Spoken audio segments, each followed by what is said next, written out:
I'm Diane, 38 female. For my entire adult life, I've lived by the numbers, both professionally and personally. I work as a senior accountant for a mid-sized firm, and I live in a quiet condo that I bought and paid for myself. For years, I was the designated fixer in my family, the stable pillar they all leaned on when their own finances crumbled. This is the story of how my meticulously kept records of their irresponsibility became my only path to survival when they left me with nothing. Before this story unfolds, I'd love to connect with you. Please let me know in the comments where you're watching from and what time it is in your corner of the world. It's amazing to see how far these stories can travel. My unofficial, unpaid, and unappreciated second job was being the financial safety net for my family. It wasn't a role I auditioned for. It was one I was assigned the moment my first respectable paycheck cleared. I was Diane, the sensible one, the one who planned for the future, the one who didn't take risks.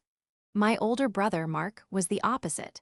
He was the creative, the free spirit who chased his passion as a freelance graphic designer. My mother, Helen, saw him as a struggling artist and me as the stable daughter who had a duty to support his dreams. This dynamic was the foundation of our family's finances.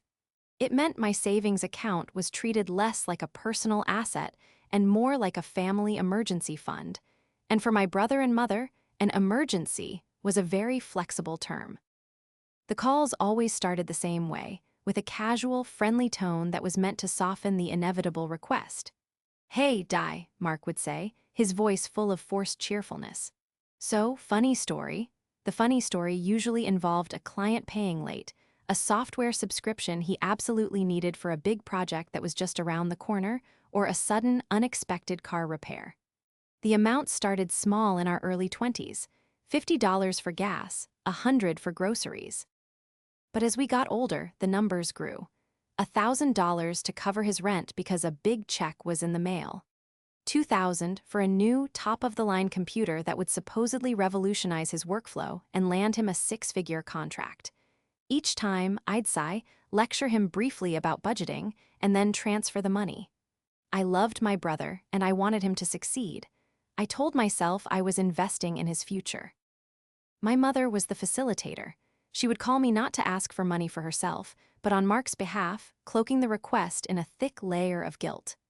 "Diane, honey, you know how hard Mark is working," she'd say, her voice laced with disappointment, as if I were the one being difficult. This new client could be his big break. It would be a shame if he lost the opportunity over a few $100s for that design program. She never saw it as me giving him a handout. In her eyes, it was my duty. I had a stable job, a 401k, and a predictable salary. Mark had passion and talent, which in her worldview were far more volatile and thus more deserving of support. Her own finances were always tight, a mix of a small pension and social security that never seemed to be enough. So when her property taxes were due or the water heater broke, my phone would ring. "I'm so sorry to ask, Diane," she'd begin, "but I'm in a bit of a bind." And I would fix it.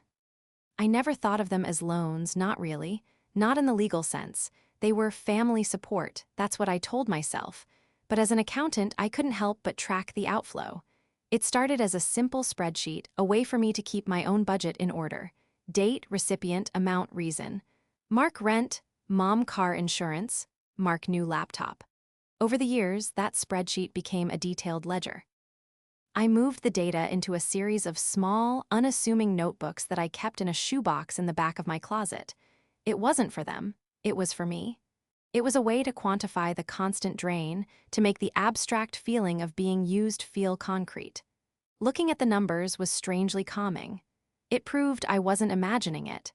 The requests were frequent, and the amounts were significant.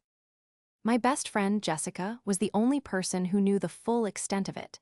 Jessica and I had been friends since college, and she was now a brutally efficient lawyer who saw the world in terms of contracts and liabilities. "They're taking advantage of you, Diane," she'd say over our weekly dinners. "This isn't support, it's dependency. Have they ever paid a single dollar back?" I'd always shake my head, offering up the same tired excuses. "It's complicated, Jess. He's my brother, she's my mom." Jessica would just sigh and shake her head. Family is not a free pass for financial exploitation. At least make them sign a promissory note. I'd laugh it off, telling her she was being too dramatic. The idea of presenting my mom or brother with a legal document felt clinical and cruel. A betrayal of the unwritten rules of family. My role was to give, not to demand. The peak of this arrangement came the year Mark decided he was going to get married. His fiancée was a nice woman, but she seemed to have no idea about his financial instability. He wanted to give her the wedding of her dreams, which apparently included a venue well outside his means. He came to me, cap in hand, with a detailed presentation of why he needed $10,000. He called it a short-term liquidity loan and promised he would pay me back from the wedding gift money. My mother co-signed the request, emotionally speaking. "This is for his happiness, Diane," she'd whispered to me over the phone. "You can't put a price on that." I could, and I knew the price was exactly $10,000, but I relented.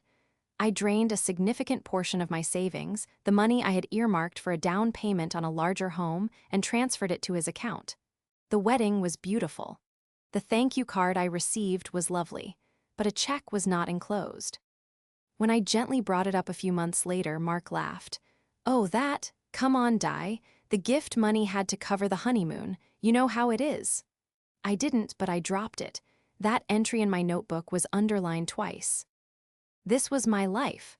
I was the reliable one, the ever-present financial backstop. I worked hard, I lived below my means, and I funneled a shocking percentage of my income into the black holes of my family's finances. I complained to Jessica, I sighed to myself, and I dutifully recorded every transaction in my secret notebooks. But I never said no. I justified it as keeping the peace, as being a good daughter and sister.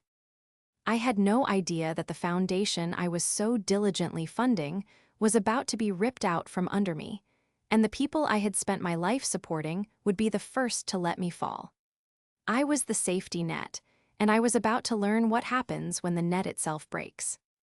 The email arrived on a Tuesday morning. It was from HR with the subject line, "Corporate Restructuring Announcement."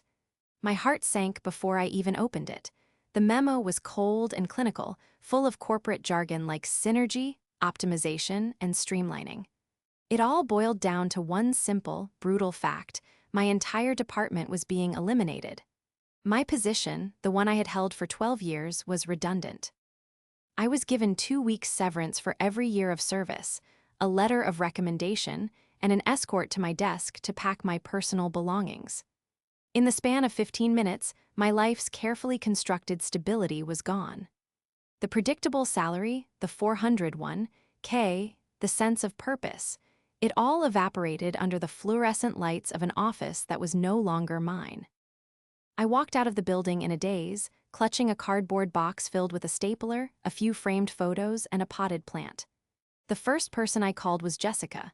She was furious on my behalf, immediately launching into questions about the severance package and legal recourse. After I assured her the company had done everything by the book, her tone softened. "Okay, Di, don't panic," she said, her voice calm and steady. "You have a great resume. You have savings. You're going to be fine. Take a day, let it sink in, and then we'll make a plan."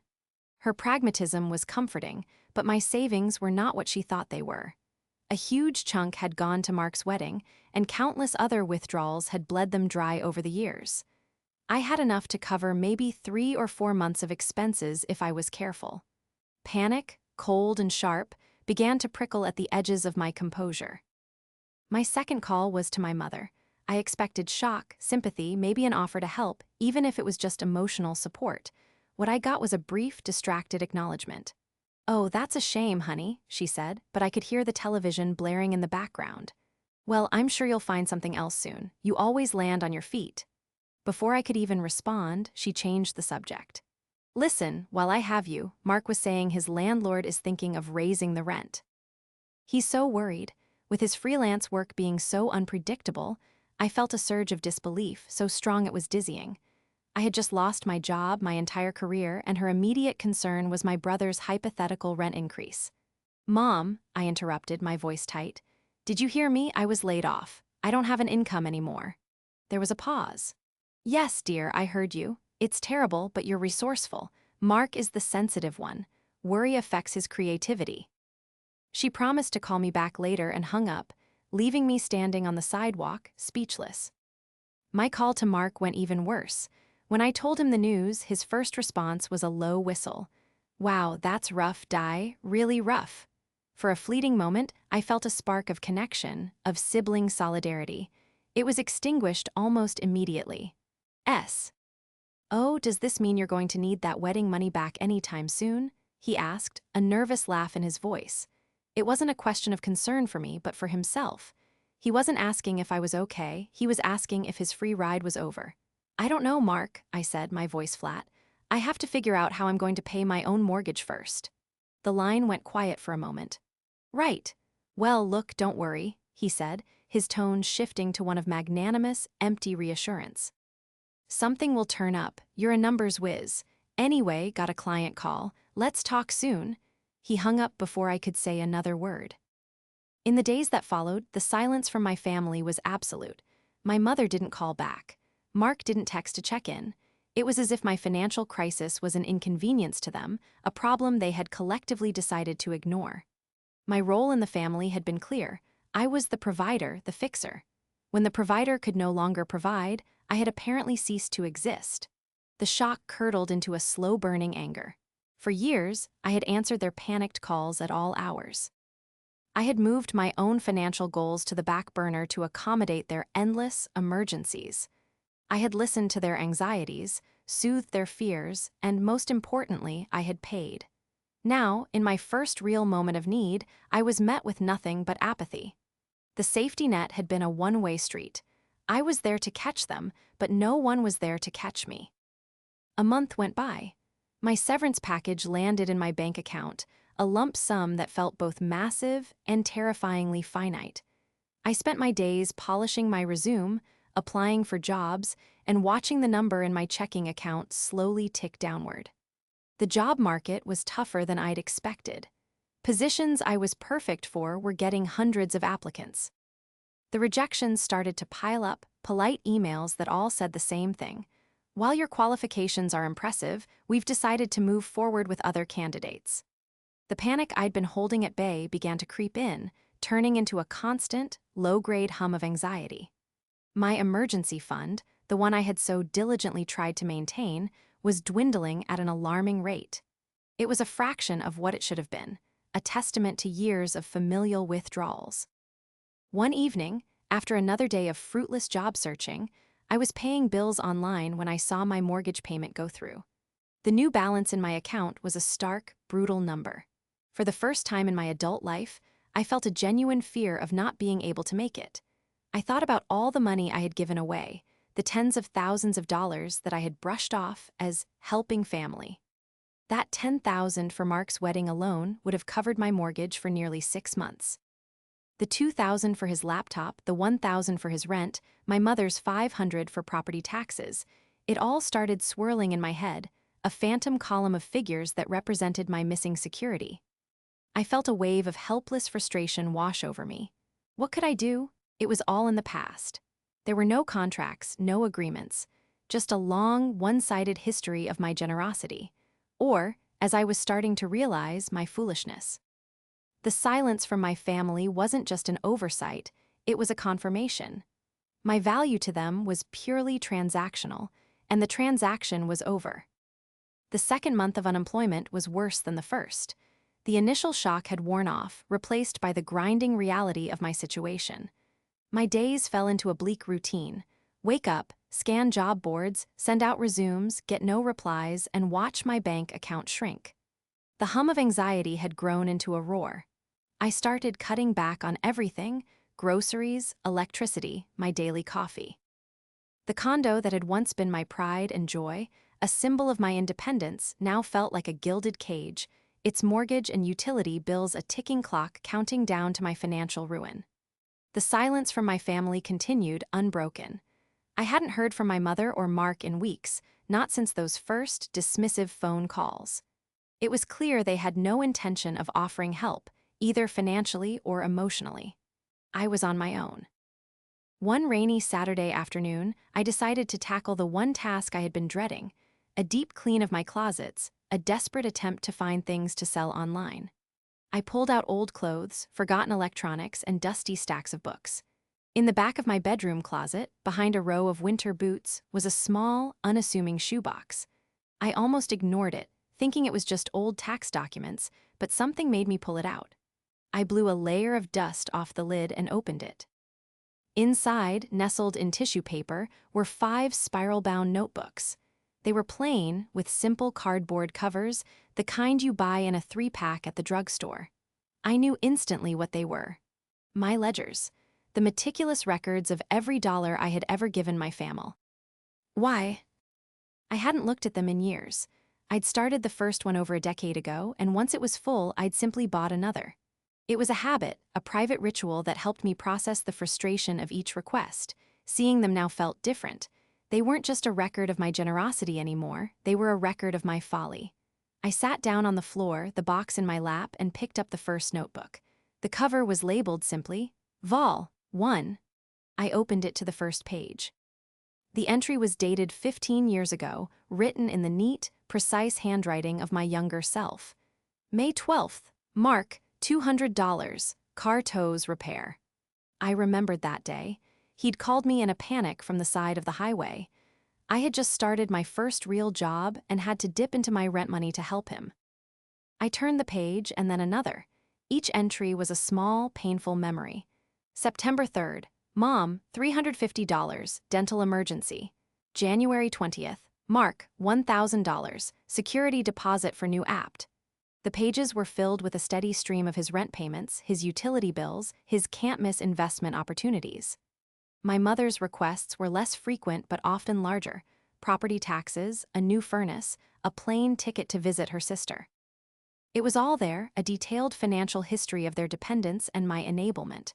The reasons ranged from the mundane to the absurd. Mark, $80, concert tickets for a client. Mark, $500, weekend networking trip. Mom, $600, new television, hers was flickering. I had paid for their lives, their comforts, their mistakes, and their whims, all while diligently saving what little I had left for a future that was now collapsing around me. As I moved from one notebook to the next, a cold, hard anger began to replace my panic. The sheer volume was staggering. I had always thought of the amounts in isolation, a few hundred here, 1,000 there. But seeing it all laid out, entry after entry, year after year, painted a picture not of family support, but of systematic exploitation. These weren't gifts. A gift is given freely, without expectation. These were bailouts. They were patches for a ship they refused to repair themselves, and I was the one who kept supplying the materials, no questions asked. The final notebook was the most infuriating. It contained the most recent and largest entries. The last one was the $10,000 for Mark's wedding.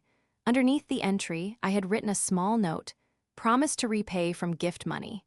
I let out a short, bitter laugh. I sat there for hours, surrounded by the tangible proof of my own naivete.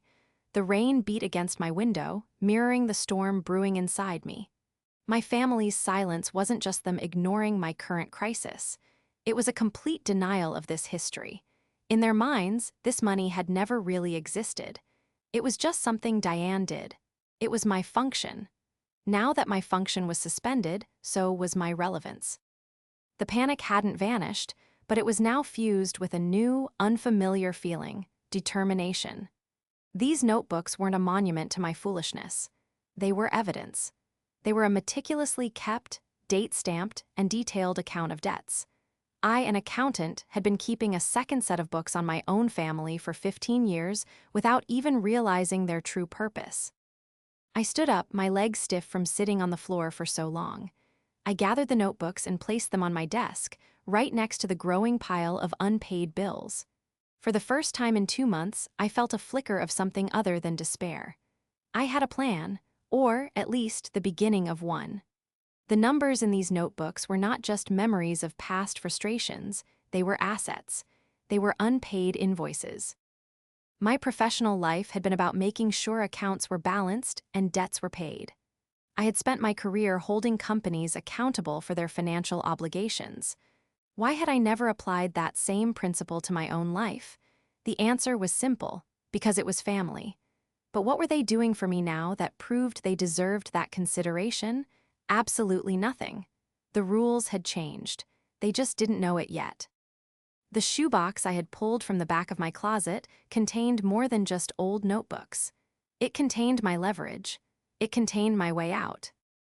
The next morning, I woke up with a singular focus I hadn't felt since the day I was laid off. The despair was still there, a heavy blanket in the corner of the room, but it was no longer smothering me. My desk, once a symbol of my failed job hunt, became my new workspace.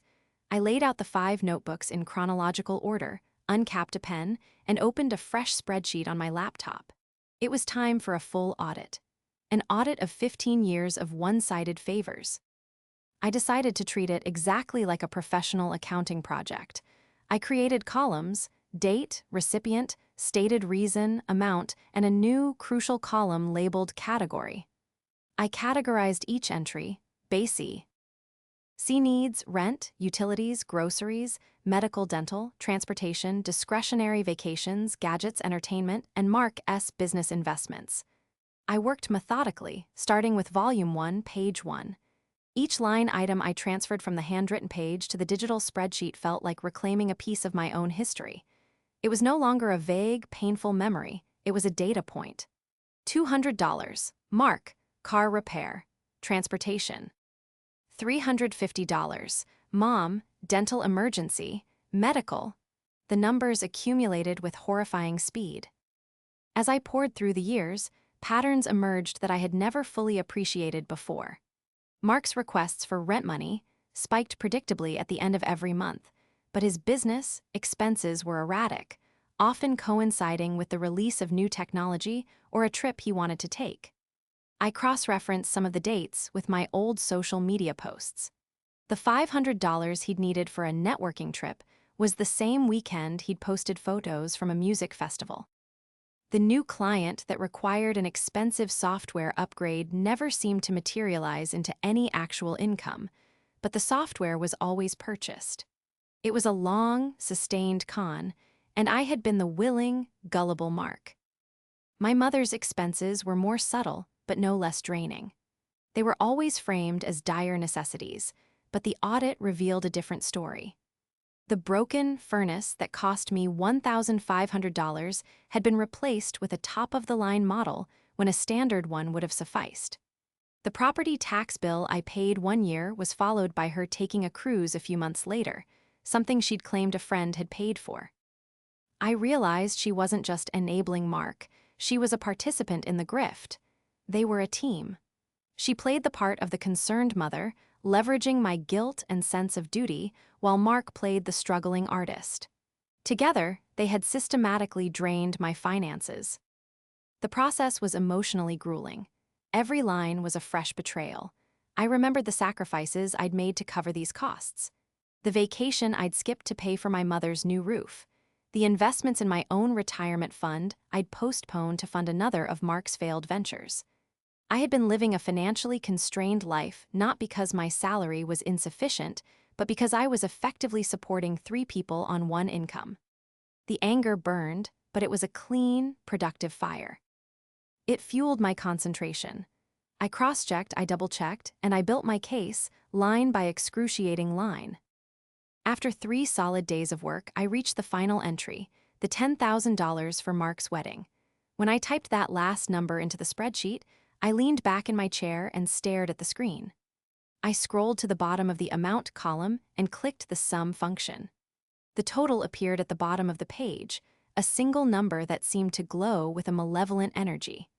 It was $142,537. $142,537. I stared at it, my breath caught in my throat. It couldn't be right. I had known it was a lot, but I had never imagined a figure that high. It was more than the remaining balance on my mortgage. It was a down payment on a house. It was a college education. It was a secure retirement. It was a life I had given away piece by piece without ever understanding the total cost. I felt a wave of nausea. I scrolled through the spreadsheet, checking my formulas, but there was no mistake. The numbers were correct. The records were meticulous. Breaking it down was even more sickening. Mark was responsible for just over $96,000. My mother accounted for the remaining $46,000. The discretionary and business investment categories for Mark alone totaled more than my entire $401K. I had funded a lifestyle for him that I had never even dreamed of for myself. While I was brown bagging my lunch to save money, he was buying the latest gadgets and going on weekend trips, all on my dime. While I was driving a 10-year-old sedan, my mother was enjoying her new, oversized television, paid for by me. The audit was complete. I had the facts, the figures, the dates, and the proof. The emotional fog of family obligation had been burned away by the harsh, clarifying light of a balance sheet. This was not a family dynamic. It was a long-term, interest-free, and apparently non-repayable loan from a single, exploited creditor, me. The question was no longer what had I lost, but what was I going to do about it? My panic over my job loss was still very real, but now it was directed. I wasn't just fighting for my survival anymore. I was fighting for justice. I saved the spreadsheet, naming the file Family Audit 2025, and backed it up to 3 different locations. Then, I picked up the phone and called the one person I knew would understand the gravity of that number. "Jessica," I said when she answered, "I need to hire you. I'm calling it a debt." When Jessica arrived at my condo that evening, I had everything laid out on my dining room table. The 5 notebooks, my laptop displaying the final, horrifying spreadsheet, and 2 cups of tea. She walked in, took one look at my face, and said, "This is more than just a job hunt update, isn't it?" I just nodded and pointed to the chair. For the next hour, I walked her through everything. I showed her the notebooks, explaining my decades-long habit of recording every transaction. I showed her the spreadsheet, the categories, the patterns, and the final, staggering total. I told her about the silence from my family since my layoff, about their complete and utter lack of concern for my situation. Jessica listened without interruption, her expression shifting from sympathy to a cold, lawyerly fury. She picked up one of the notebooks, flipping through the pages, her eyes scanning my neat handwriting. When I was finished, she leaned back and was quiet for a long moment. "Diane," she said finally, her voice low and serious. "This is one of the most comprehensive, long-term records of financial exploitation I have ever seen. You have dates, amounts, and stated purposes for every single transaction. This isn't just a family dispute. This is a creditor-debtor situation, and you are the creditor." "But are they legally loans?"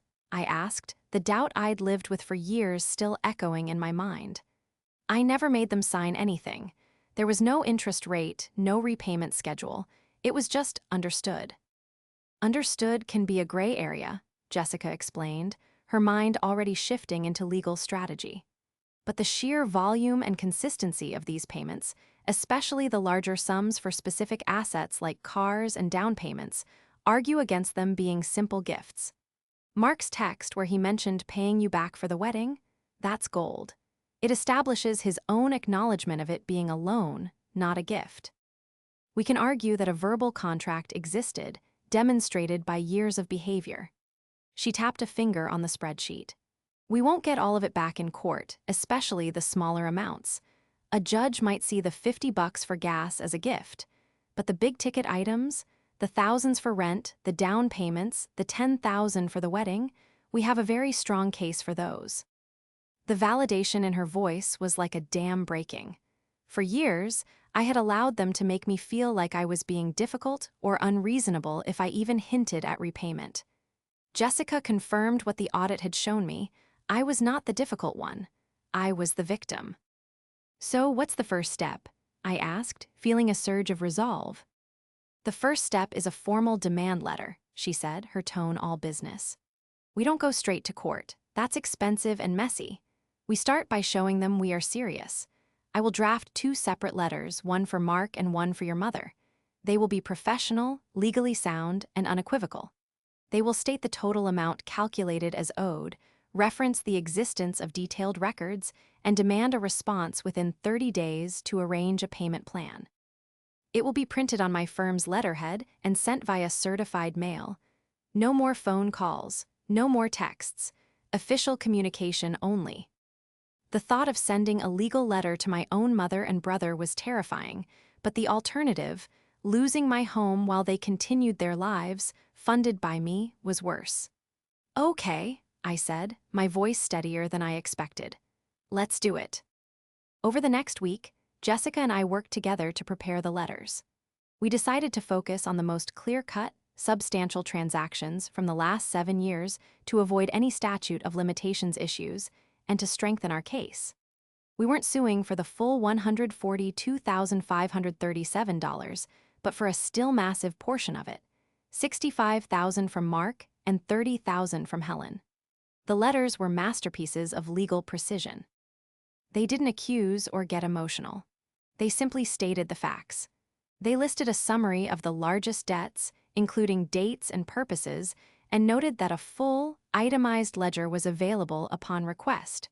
They outlined the legal basis for the claim of unjust enrichment and breach of verbal contract, and they gave a hard deadline for a response. The day Jessica called to tell me the letters were ready to be sent was the point of no return. "Are you sure about this, Diane?" she asked, giving me one last chance to back out. "Once we send these, your relationship with them will never be the same." I thought about my empty bank account. I thought about the rejection emails from my job search. I thought about my mother's dismissive tone on the phone and Mark's selfish question about the wedding money. "My relationship with them already isn't what I thought it was," I replied. "Send them."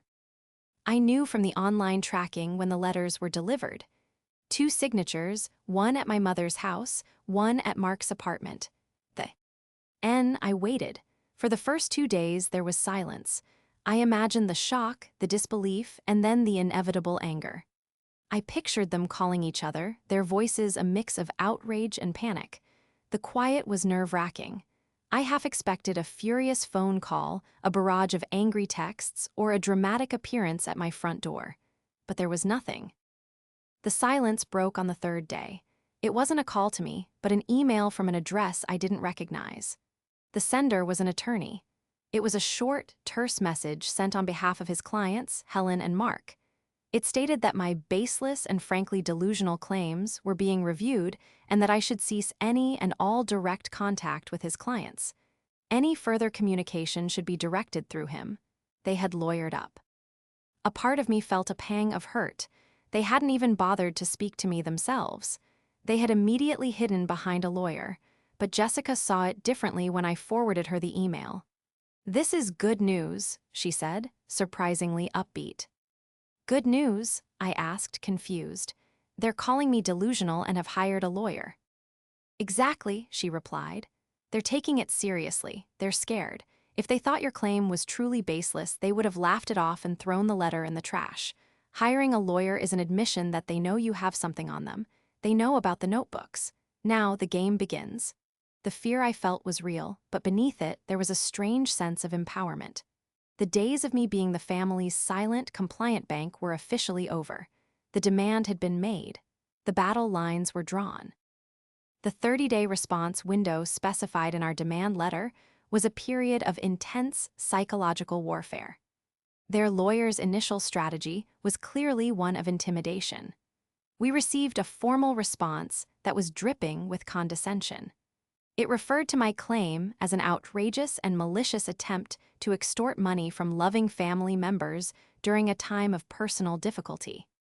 It claimed that any financial support I had provided was freely given as a gift, with no expectation of repayment, and demanded that I retract my claim immediately to avoid potential legal action for harassment.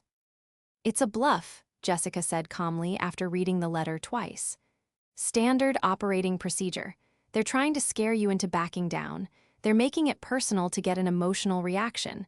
We won't give them one." Our response, drafted by Jessica, was the complete opposite. It was dry, factual, and utterly devoid of emotion. We politely rejected their characterization of the funds as gifts, reiterated our position that they were loans, and attached a sample page from my ledger. The page detailing the $10,000 wedding loan, complete with the date and my note about Mark's promise to repay. We also included a redacted screenshot of the text message, where he'd acknowledged the debt. We concluded by stating that if a settlement discussion was not initiated within 2 weeks, we would be forced to file a civil suit. We weren't just showing them our cards, we were showing them we had a royal flush. The inclusion of actual evidence changed the tone completely. The next communication from their lawyer was markedly different. The bluster was gone, replaced by a grudging willingness to talk. He proposed a without prejudice meeting between all parties, including legal counsel, to discuss the matter. Jessica advised me to agree. "They want to see what you'll settle for," she explained. "They know that going to court will be expensive for them, and the discovery process would be a nightmare. They don't want 15 years of their financial records and my ledgers becoming public record." The day of the meeting felt surreal. We met at a neutral location, a conference room in a downtown mediation center. I hadn't seen my mother or brother in person in almost 4 months. When they walked in, they looked smaller than I remembered, their usual confidence replaced by a sullen, defensive posture. Mark wouldn't meet my eyes, staring intently at a scuff mark on his shoe.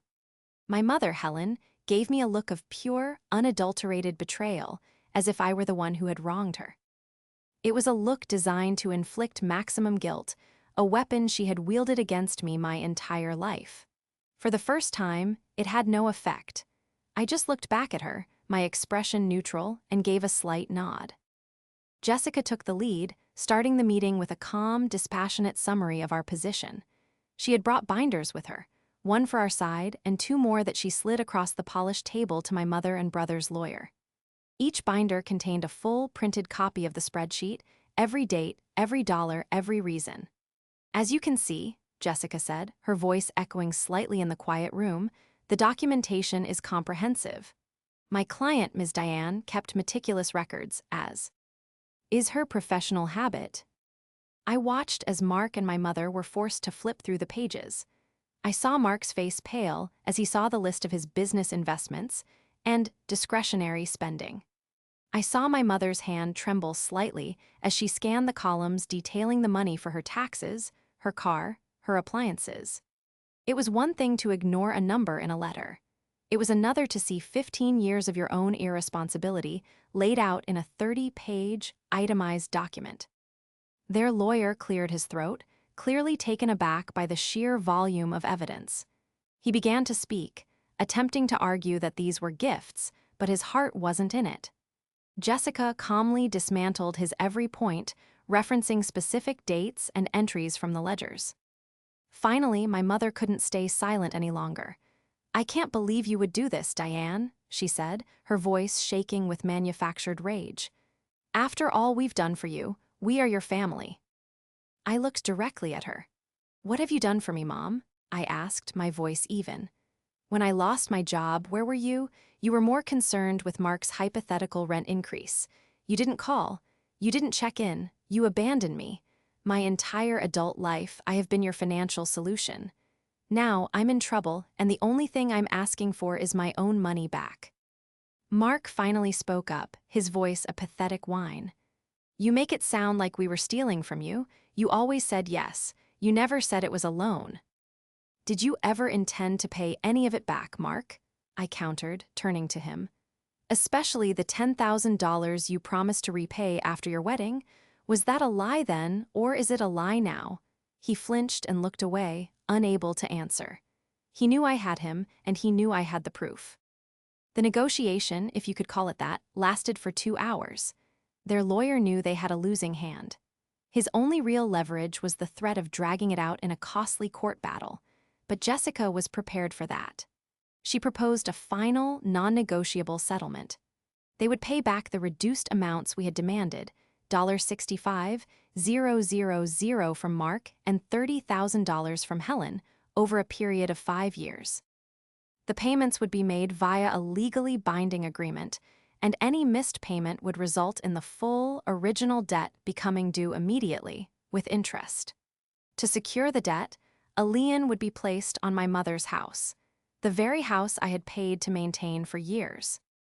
Their lawyer balked at the lien, but Jessica held firm. "Your clients have a demonstrated history of financial unreliability," she stated flatly. "My client requires security." After a hushed, frantic conversation with my mother and brother, their lawyer reluctantly agreed. The deal was done. They sat there, defeated and resentful, as we signed the settlement agreements. There were no apologies, no acknowledgement of their behavior.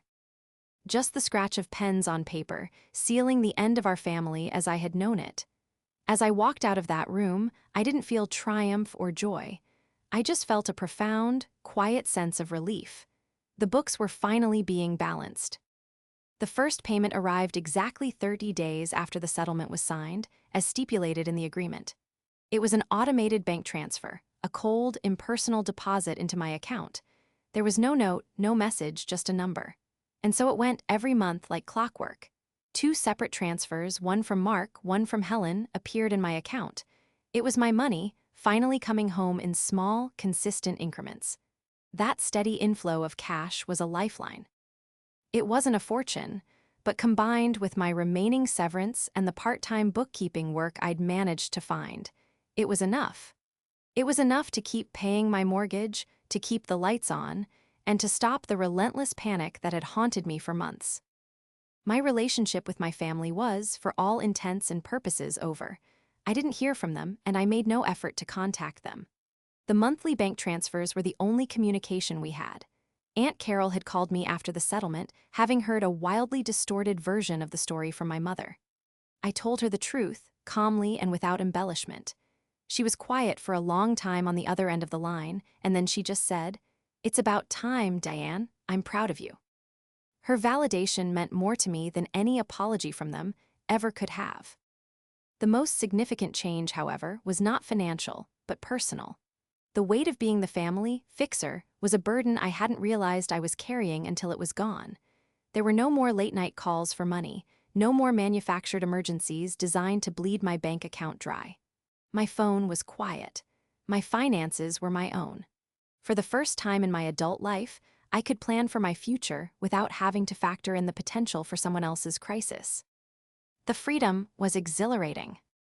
About 6 months after the settlement, I landed a new full-time job. It was a step up from my old position, with more responsibility and better pay. Walking into that new office on my first day felt like the start of a new life. I had survived the crisis.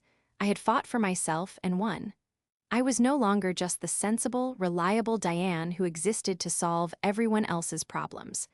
I was a woman who knew her own worth, both personally and financially. I still kept ledgers, but now they were for me. I tracked my new income, my investments, and my savings. I created a budget that was about building my own security, not patching up someone else's irresponsibility. The shoebox with the 5 notebooks was still in the back of my closet, but it no longer felt like a monument to my foolishness. It felt like a symbol of my strength.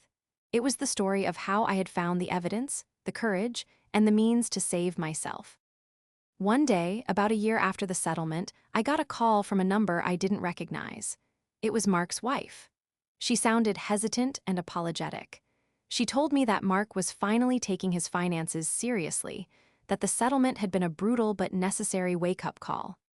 He was working with a financial planner, sticking to a budget, and actually building a real, sustainable business. She said he was ashamed of how he had treated me and wanted to know if, one day, I might be willing to talk. He had to sell his car to make the down payment on the settlement, she said quietly. It humbled him. I listened politely and told her I appreciated the call, but I made no promises. Forgiveness was a ledger I wasn't ready to open yet. My life is different now. It's quieter, simpler, and entirely my own.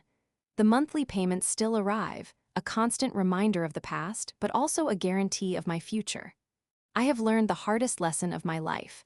That family is not an excuse for exploitation, and that love should not come with an invoice you are expected to endlessly pay. I closed the account on my old life, and the balance, for the first time, is finally in my favor.